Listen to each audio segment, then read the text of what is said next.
नमस्कार friends, welcome to SGKG studies and SGKG 2.22 YouTube channel classes. ESI से revenue manual, और जब जब रेवेन्यू मैनुअल की बात आती है C18 एडहॉक की बात आती है, और जब C18 एडहॉक की बात आती है तो उसके साथ साथ एज्यूम्ड वेजेस की बात आती है। एज्यूम्ड वेजेस क्या होते हैं, इनका कंसेप्शन क्या है, इनकी गणना कैसे की जाती है, और विशेषतः तब जब C18 एडहॉक नोटिस इशू करते समय एज्यूम्ड वेजेस का कैलकुलेशन वहां पर डिस्प्ले करना है, शो करना है, प्रेजेंट करना है। तो इस सेशन में बेसिकली हम जो एज्यूम्ड वेजेज है, अनुमानित मासिक वेतन है, इसका अवधारणा क्या है, इसकी गणना कैसे करते हैं, और एग्जाम्पल के साथ, एक एग्जाम्पल नहीं, दो एग्जाम्पल नहीं, तीन इलस्ट्रेशन के साथ, तीन एग्जाम्पल के साथ एज्यूम्ड वेजेस कैलकुलेट करना हम इस सेशन में सीखेंगे। निश्चित रूप से ये आपको अच्छा लगेगा, आपके काम आएगा और आप इसे पसंद करेंगे, राइट। तो जो एज्यूम्ड वेजेज है ये शॉर्ट फॉर्म है, इसको फुल में क्या बोलते हैं, एज्यूम्ड नोशनल मंथली वेजेज। जो एज्यूम्ड वेजेज है इसका फुल फॉर्म क्या है, फुल नेम क्या है, assumed notional monthly wages. Assumption की जरूरत कब पड़ती है, अनुमानित मासिक वेतन। सो एजम्पशन की आवश्यकता कब पड़ती है, जब हमारे पास कुछ एग्जैक्ट रिकॉर्ड अवेलेबल ना हो। तब जब exact record available, precise information हमारे पास नहीं है, तो हमें एजम्पशन का सहारा लेना पड़ता है, राइट। तो क्लास शुरू करने से पहले अगर आप इस चैनल पर नए हैं या पहले से भी हैं और अभी तक आपने सब्सक्राइब नहीं किया है, तो वो जो सब्सक्राइब का बटन है उसको टच कर दीजिए। जस्ट टच द सब्सक्राइब, जैसे टच करेंगे सब्सक्राइब्ड हो जाएगा। और बहुत से आपके मित्र हैं जो अभी भी स्टडी मटेरियल का इंतजार कर रहे हैं, तो अगर उनके लिए ये तर्कसंगत लगता है, उनके लिए यूजफुल लगता है, तो सब्सक्राइब करने के साथ साथ शेयर भी करें। एक बात और, अगर आपको लगता है कि जो बातें हम कह रहे हैं वो रिटेन फॉर्म में भी आपको मिले, अर्थात जो वार्ता की जा रही है, वीडियो में जो शब्द बोले जा रहे हैं वो दिखाई भी पड़ते रहें, तो आपके YouTube में एक CC करके एक पॉइंट है, देखिए सेटिंग के पहले एक CC करके बटन है, उसको सब टाइटल बोलते हैं, कैप्शन बोलते हैं। तो सब टाइटल या कैप्शन को टच कर देंगे तो जो हम कह रहे हैं वो यहाँ पर लिखता हुआ आएगा, रनिंग कमेंट्री यहाँ पर लिखती हुई आएगी। अगर आप चाहें तो उसको टच करके ऑन कर सकते हैं, और नहीं तो सिर्फ सुनना है तो नो प्रॉब्लम, उसको टच करके ऑफ भी कर सकते हैं। CC लिखा होता है उसको सब टाइटल कहते हैं। चलिए शुरू करते हैं, concept of assumed notional monthly wages, right. तो जब भी हम कोई नोटिस इशू करते हैं तो या तो हमारे पास प्रिसाइज इंफॉर्मेशन है, कुछ रिकॉर्ड्स है, जैसे एम्प्लॉयर ने चालान जनरेट कर दिया है, पे नहीं किया है, तो हमारे पास प्रिसाइज इंफॉर्मेशन है। यहाँ पर एजम्पशन का कोई गुंजाइश नहीं है, स्कोप नहीं है, क्योंकि टू द पॉइंट हमारे पास इंफॉर्मेशन अवेलेबल है। एम्प्लॉयर ने 5,50,000 रुपये का चालान जनरेट कर रखा है, पे नहीं किया है, C18 एक्चुअल इशू करेंगे, एजम्पशन की कोई बात ही नहीं है। लेकिन हर बार ऐसा नहीं होता, कई बार हमारे पास इंफॉर्मेशन नहीं भी होते हैं। तो in the absence of information about the amount of wages on which contributions are payable, in the absence of information about the amount of wages upon which contributions are payable from the available records, अगर हमारे पास नहीं है, available records में हमारे पास ये information नहीं है कि एम्प्लॉयर पेमेंट किया ही नहीं है, बेसिकली अमाउंट एम्प्लॉयर जो है डिफ़ॉल्ट हो गया है। तो जब एम्प्लॉयर डिफ़ॉल्ट हो गया है तो हमारे पास नोटिस इशू करने के लिए amount of wages of the insured person वो चाहिए, उसी के बेसिस पे हम कैलकुलेशन करेंगे। सो in the absence of any information about the amount of wages upon which contributions are payable from the available records and only number of employees is known, देखिए कोई ना कोई चीज तो जानकारी होनी चाहिए, कुछ भी जानकारी नहीं होगी तो कहां से एजम्पशन करेंगे। So amount is not known but number of employees are known.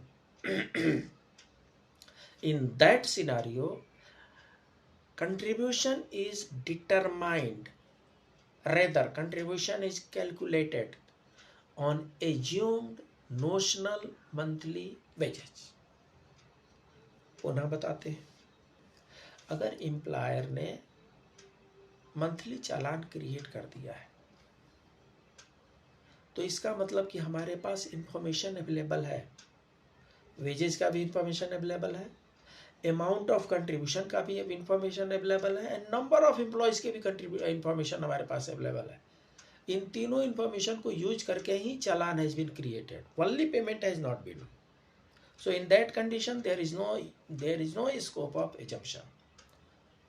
दूसरा सिनारियो, एम्प्लॉयर ने चालान भी जनरेट नहीं किया है और लगभग 1 ईयर से वो कुछ भी पे नहीं कर रहा है, अर्थात हमारे पास वो कितना अमाउंट कंट्रीब्यूशन होगा हमें नहीं पता। तो जब ऐसे सिनारियो आ जाए जब हमारे पास कुछ रिकॉर्ड ही नहीं है कि उनसे कितना कंट्रीब्यूशन लेना है, किस वेज अमाउंट पर कंट्रीब्यूशन लेना है, ऐसे सिचुएशन में जो नोटिस इशू किया जाता है that is determined on assumed notional monthly wages, जिसको एज्यूम्ड वेजेस शॉर्ट में कहते हैं। रेवेन्यू मैनुअल में लिखा हुआ है। एज्यूम्ड वेजेस समझ गए ना, अनुमानित, काल्पनिक, एक अनुमान लगाएंगे, कल्पना तो नहीं कह सकते, एक अनुमान लगाएंगे कि इनका इतना वेजेस बनता है, क्योंकि नोटिस इशू करना है। उसके बाद से वो रिकॉर्ड लेकर के आएंगे, फिर 45 ऑर्डर पास होगा, that is second issue. Revenue manual में ये लिखा हुआ है कि अगर कुछ भी नहीं मिल रहा है कि अमाउंट ऑफ वेजेस उनके एम्प्लॉयज के कितने हैं जिनके बेसिस पे हमें कंट्रीब्यूशन मिलना चाहिए, तब the assumed notional monthly wages is 55%। ध्यान रखेंगे 55%, 55% of what, 55% of wage ceiling. What wage ceiling? Wage ceiling for coverage of employees prescribed by central government. So ESIC में कवरेज के लिए एम्प्लॉयज की wage ceiling time to time central government revise करती रहती है। पहले 15,000 हुआ करता था, फिर 21,000 हुआ, फिर 30,000 की बात चल रही है। सो ये डिसाइड किया जाता है बाय सेंट्रल गवर्नमेंट। तो सेंट्रल गवर्नमेंट ने जो भी वेज सीलिंग डिसाइड किया है by framing rules in ESI rules 1950, central government जब भी कोई डिसीजन लेगी रूल्स बना करके ही लेगी। तो जो भी वेज सीलिंग डिसाइड किया जाता है सेंट्रल गवर्नमेंट के द्वारा, उसका 55% एज्यूम्ड वेजेस मान लिया जाएगा।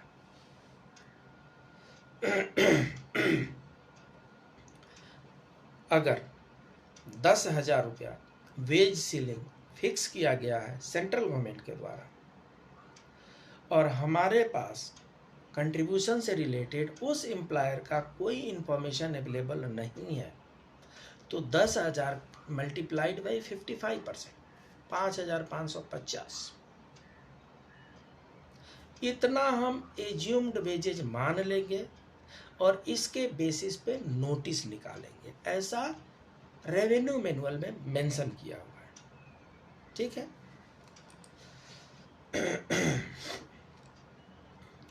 सो assumed notional monthly wages is 55% of wage ceiling for coverage of an employee prescribed by central government by framing rules। इतना क्लियर है, इतना मन में रख लीजिए कि जो भी वेज सीलिंग होगा, वाट एवर में बी द वेज सीलिंग, कितना वेज सीलिंग होगा सेंट्रल गवर्नमेंट विल डिसाइड, लेकिन उसका 55% एज्यूम्ड वेजेज माना जाएगा। ये फॉर्मूला है, जितना भी वेज सीलिंग होगा उसका 55% वेज सीलिंग मान करके, अनुमान करके, और तब हम एज्यूम्ड वेजेस कैलकुलेट करेंगे। तो एज्यूम्ड वेजेस कैलकुलेट करने के लिए हमें क्या क्या इंफॉर्मेशन चाहिए? 55% of wage ceiling for coverage of an employee. Condition number 1, सबसे पहले हमें यह पता करना होगा कि wage ceiling for coverage of employees as on date कितना है, और चाहे उस डेट पे कितना है जिस पीरियड का हमें निकालना है। अगर हमें फॉर एग्जांपल 22-23 का पीरियड का निकालना है, तो उस समय वेज सीलिंग 21,000 है। सो 21,000 का 55%। सो हमें क्या जानकारी चाहिए? हमें ये जानकारी चाहिए कि वेज सीलिंग कितनी है। जितनी वेज सीलिंग है उसका 55% फॉर्मूला हो जाएगा। सो कंडीशन 1, इंफॉर्मेशन नंबर 1 हमें क्या चाहिए? वेज सीलिंग जानना चाहिए। ये लगभग सबको पता होता है। दूसरा चीज, नंबर ऑफ इंश्योर्ड पर्सन उस यूनिट के कितने हैं जिनके अगेंस्ट में ये नोटिस इशू करना है। नंबर ऑफ इंश्योर्ड पर्सन कितने हैं, कहां से मिलेंगे? उसने तो चालान जनरेट किया नहीं। जो पहले वाला चालान जनरेट हुआ है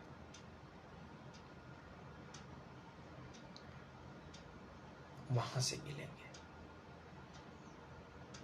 अगर जनवरी से डिफॉल्ट है तो दिसंबर का तो चालान जनरेट किया होगा, और अगर जिस दिसंबर में बहुत नीचे में एम्प्लॉयज दिखाया है और नवंबर अक्टूबर में एम्प्लॉयज की संख्या ज्यादा है, तो 6 मंथ का एवरेज निकाल लेंगे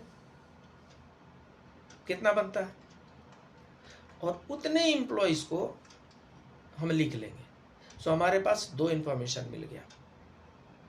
एक तो वेज सीलिंग का 55% हम कर लेंगे, और दूसरा नंबर ऑफ एम्प्लॉयज मुझे मिल गए। तीसरा इंफॉर्मेशन भी हमें चाहिए।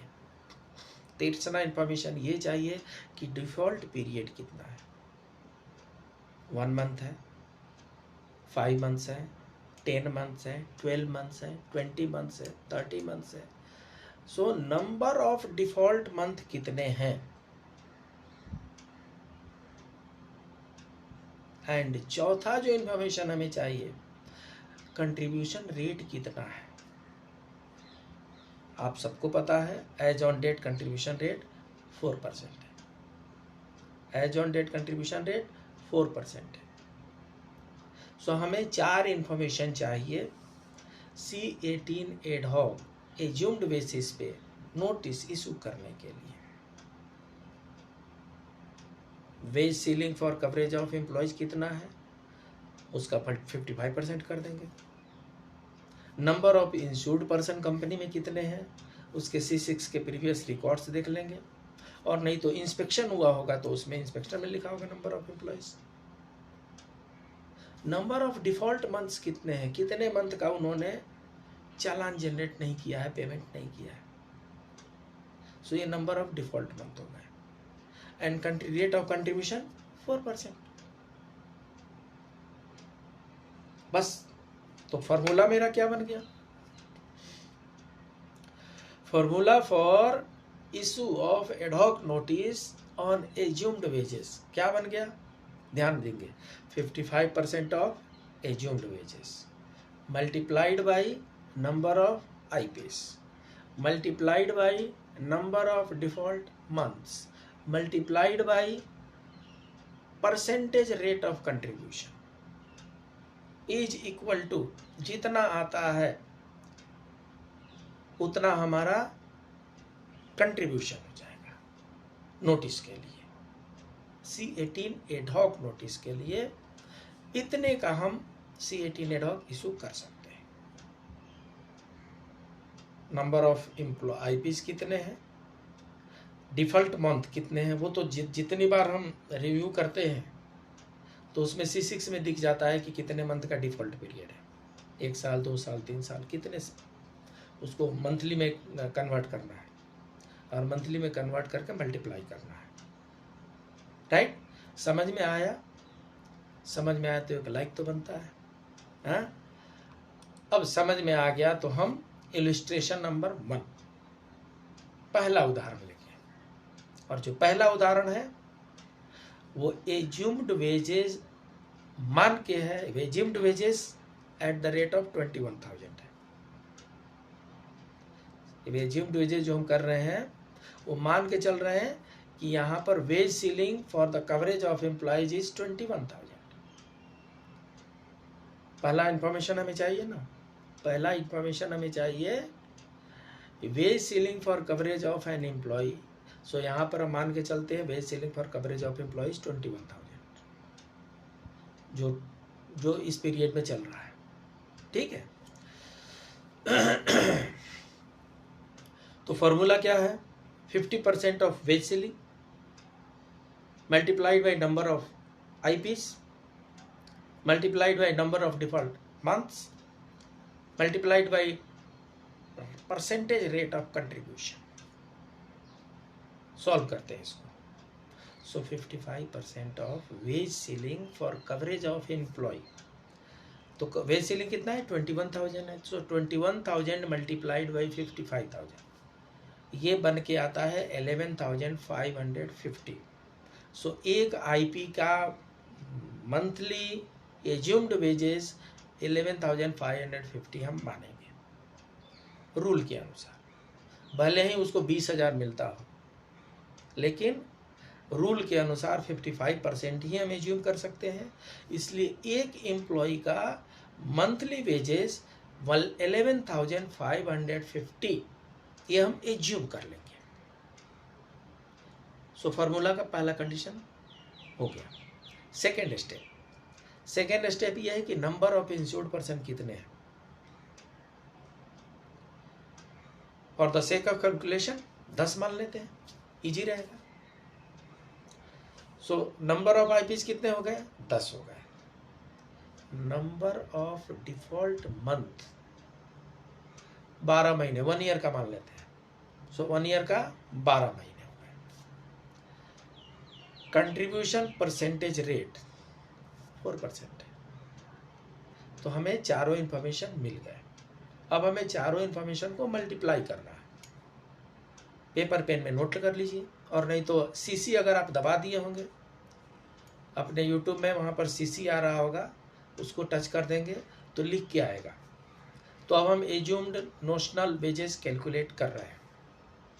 टोटल 11,550 मल्टीप्लाइड बाई 10, ये 10 क्या है, नंबर ऑफ आईपीज है, मल्टीप्लाइड बाई 12, ये 12 क्या है, नंबर ऑफ डिफॉल्ट मंथ है, मल्टीप्लाइड बाई 4%, ये 4% क्या है, ये कंट्रीब्यूशन परसेंटेज है, रेट ऑफ पर कंट्रीब्यूशन परसेंटेज है।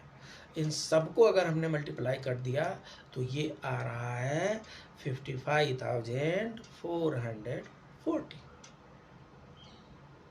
कितना आ रहा है, 10 एम्प्लॉय का 12 महीने का एज्यूम्ड वेजेस, 10 आईपीज का 12 मंथ का 1 ईयर का एज्यूम्ड वेजेस जो आ रहा है 55,440 आ रहा है। जो हमने कैलकुलेशन किया है उसको रीचेक करना है। रीचेक कैसे करेंगे, उंगलियों पर रीचेक करना मैं बता रहा हूँ आपको। 11,550 एज्यूम्ड वेजेज है ना, उस पर 4% मेरा कंट्रीब्यूशन लगेगा, मंथली कंट्रीब्यूशन। तो जो 4% मंथली कंट्रीब्यूशन है 11,550 पर, ये आता है 462 रुपीज़। सो एक आईपी पर एक महीने का कंट्रीब्यूशन बनता है 462 रुपीज़ एज्यूम्ड बेसिस पे, 462 रुपीज़। 10 आईपी का कितना बनेगा, 462 में 10 से मल्टीप्लाई कर दीजिए, 4,620 बन जाएगा, 4,620 बन जाएगा। 1 ईयर का 12 महीने होते हैं, तो 12 महीने से मल्टीप्लाई कर देंगे, 55,440, दोनों मैच कर रहा है, कैलकुलेशन सही है, गलत कैलकुलेशन नहीं करना है, इसीलिए दोनों तरीके से मैंने बताया। एज्यूम्ड वेजेस 11,550 हो गया, 11,550 एक एम्प्लॉय का एज्यूम्ड वेजेस हुआ, उसको 4 से मल्टीप्लाई करेंगे 4% ऑफ कंट्रीब्यूशन का, तो उसका कंट्रीब्यूशन आ जाएगा 462, एक महीने का 462 एक आईपी का आ गया। तो 10 आईपी का 462 इंटू 10 4,620 हो गया। 10 आईपी का एक महीने का 4,620 कंट्रीब्यूशन बनता है एज्यूम्ड बेसिस पे। 12 मंथ का है, सो 12 से मल्टीप्लाई कर दिए, 4620 में 12 से मल्टीप्लाई कर दीजिए, 55,440 आ गया, दोनों मैच कर रहा है। अगर ये हमारे पास सिचुएशन है तो इसके बेसिस पे हमारा जो C18 एडहॉक है, इतने अमाउंट का इशू किया जा सकता है, बिल्कुल किया जा सकता है, राइट। सेकेंड इलस्ट्रेशन लेते हैं। सेकेंड इलस्ट्रेशन में सिर्फ और सिर्फ हमने नंबर ऑफ इंश्योर्ड पर्सन बढ़ाए हैं and number of default month बढ़ाए हैं।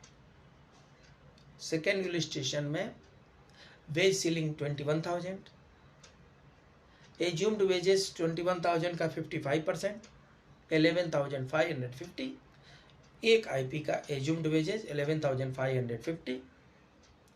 नंबर ऑफ आईपीज यहाँ पर हम 100 ले रहे हैं, नंबर ऑफ आईपीज 100 ले रहे हैं।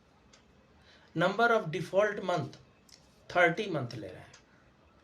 कंट्रीब्यूशन रेट 4% है, लेने की जरूरत नहीं है, वो तो ऑलरेडी प्रेस्क्राइब्ड है।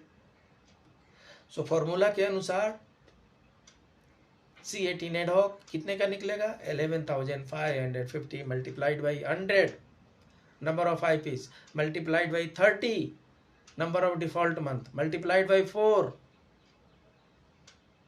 Rate of contribution multiplied by 4% rate of contribution, ये होता है 13,86,000। पहले वाले में अमाउंट कम था क्योंकि नंबर ऑफ आईपी कम थे, नंबर ऑफ डिफॉल्ट मंथ कम थे। यहाँ पर नंबर ऑफ आईपी को हमने 10 टाइम्स कर दिया and number of default month को 12 महीने से बढ़ा करके 30 महीने कर दिए। सो इसलिए इनका जो C18 एडहॉक का जो एज्यूम्ड वेजेज बन रहा है 11,86,000 का बन रहा है। रीचेक करेंगे, कर लेते हैं। सो 11,550 का 4% कितना बनता है, वहीं 462, और 462 का एक आईपी का 462 रुपीज पर मंथ बनता है। 100 आईपी का 46,200 बनेगा पर मंथ। एक महीने का 46,200 बनेगा। 30 आईपी का 30 आईपी का 46,200 मल्टीप्लाइड बाई 30 दैट इज 13,86,000। दोनों टैली कर गया। इतना ही फॉर्मूला में आया था, इतना ही फिंगर टिप्स में भी आ रहा है। इतने का अगर ये सिचुएशन है तो एडहॉक इशू किया जा सकता है। एक थर्ड सिचुएशन लेकर के आते हैं, और थर्ड सिचुएशन इसलिए लेकर के आते हैं कि चर्चा है कि वेज सीलिंग 21,000 से बढ़ा करके 30,000 हो रहा है। तो अगर वेज सीलिंग 21,000 से बढ़ा करके 30,000 हो रहा है तो ये कैलकुलेशन 30,000 पर भी सिंपल कैलकुलेशन। सो यहां पर 55% ऑफ 30,000 करेंगे, वहां पर 55% ऑफ 21,000 कर रहे थे। सो 21,000 से लगभग 1.5 गुना हो गया 30,000। सो इसलिए 55% ऑफ 30,000 462 नहीं होगा, सॉरी 11,550 नहीं होगा, 50 नहीं होगा। अब कितना होगा, 16,500 होगा। 30,000 अगर वेज सीलिंग है तो 30,000 का 55% हम कैलकुलेट करेंगे तो वो होगा 16,500। एक आईपी का एज्यूम्ड मंथली वेजेस 16,500 अगर वेज सीलिंग 30,000 है तो, राइट। नंबर ऑफ आईपी सिर्फ 10 लेते हैं, इजी कैलकुलेशन रखना है, समझने के लिए रखना है। Number of default month 1 year रखते हैं, 1 ईयर अर्थात 12 मंथ, कन्वर्टेबल इनटू 12 मंथ, सो 12 मंथ पे रखते हैं। और परसेंटेज कंट्रीब्यूशन कितना है, 4% है, नो चेंज। तो हमारा जो C18 एडहॉक के लिए एज्यूम्ड टोटल वेजेज निकलेगा 10 एम्प्लॉय के लिए 12 मंथ के लिए, वो 16,500 multiplied by 10 IP multiplied by 12 number of default month multiplied by 4% rate of contribution. ये कितना आ रहा है, 76,800 आ रहा है। रीचेक कर लेते हैं। तो रीचेक ये करना है कि 16,500 जो एज्यूम्ड मंथली वेजेज है एक आईपी का, इसका 4% कंट्रीब्यूशन कितना होगा, एक आईपी का एक महीने का 4% कंट्रीब्यूशन जो होगा वो होगा 16,500 इंटू 4%, दैट इज 640 640 रुपया होगा। एक आईपी का एज्यूम्ड वेजेस अगर मंथली वेज सीलिंग 30,000 है तो कंट्रीब्यूशन उनका कितना बनेगा, मंथली कंट्रीब्यूशन 640 एक आईपी का। 10 आईपी का हमने एग्जांपल लिया है, तो 10 आईपी का मल्टीप्लाइड बाई 10 6,400, और 1 ईयर का करना है अर्थात 12 मंथ का करना है। सो अगर 12 मंथ का करना है तो मल्टीप्लाइड बाई 12, तो 6,400 में 12 से मल्टीप्लाई कर देंगे 76,800। यस, टैली सेम फॉर्मूला में भी 16,500 into 10 into 12 into 4% is equal to 76,800। और ये फिंगर टिप पर जो हमने कैलकुलेशन किया ये भी आ रहा है 76,800। So calculation is correct. इसके बेसिस पे एज्यूम्ड वेजेज के बेसिस पे C18 एडहॉक निकाला जा सकता है। अगर कोई और रिकॉर्ड नहीं है तो एज्यूम्ड वेजेज का ही सहारा लिया जाता है। पर्सनल हियरिंग का डेट दिया जाएगा, एम्प्लॉयर रिकॉर्ड्स प्रोड्यूस करेंगे। एम्प्लॉयर रिकॉर्ड प्रोड्यूस करेंगे तो जो basis of the on the basis of the merit of the record उनका जैसा होगा उस रिकॉर्ड के अनुसार ये 76,800 ₹100 भी हो सकता है उनके पास कोई काम ही ना हो, ₹0 भी हो सकता है। अगर कोई काम नहीं हो तो काम ही बंद हो गया हो तो। और ये जो 76,800 है ये 7 लाख भी हो सकता है। एम्प्लॉयर ने कंट्रीब्यूशन नहीं पे किया, हाइड किया, रिकॉर्ड्स कुछ हाई बता रहे हैं। सो ये जो 76,800 का जो C18 एडहॉक हम एज्यूम्ड बेसिस पे इशू कर रहे हैं ये एक एजम्पशन है। इसको रिकॉर्ड मंगा करके पर्सनल हियरिंग दे करके प्रिंसिपल ऑफ नेचुरल जस्टिस को फॉलो करते हुए ट्रांसपेरेंट मैनर में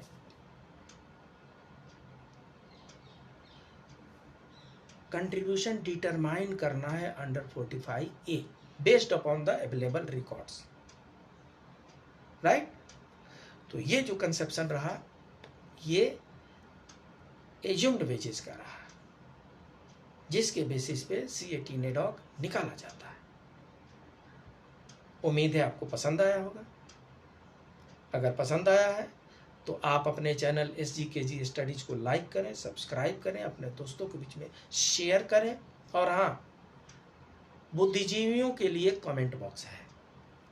कमेंट बॉक्स में आप अपनी प्रतिक्रिया अवश्य डालें, उसके अनुसार हम क्लासेस को मॉडिफाई करते हैं। कुछ और क्लासेस चाहिए, किसी और स्टडी मटेरियल पर चाहिए, कोई और सब्जेक्ट पे चाहिए, let me know in the comment box. WhatsApp group भी है, बहुत से डिपार्टमेंटल एग्जाम हो रहे हैं तो उनके व्हाट्सएप ग्रुप भी है, उनका लिंक भी डिस्क्रिप्शन बॉक्स में दिया हुआ है। सो उस लिंक से आप व्हाट्सएप ग्रुप भी ज्वाइन कर सकते हैं। मिलते हैं अगले क्लास में, तब तक के लिए please keep on revising your study materials on SGKG Studies and SGKG 2.22 YouTube channel classes. Namaskar.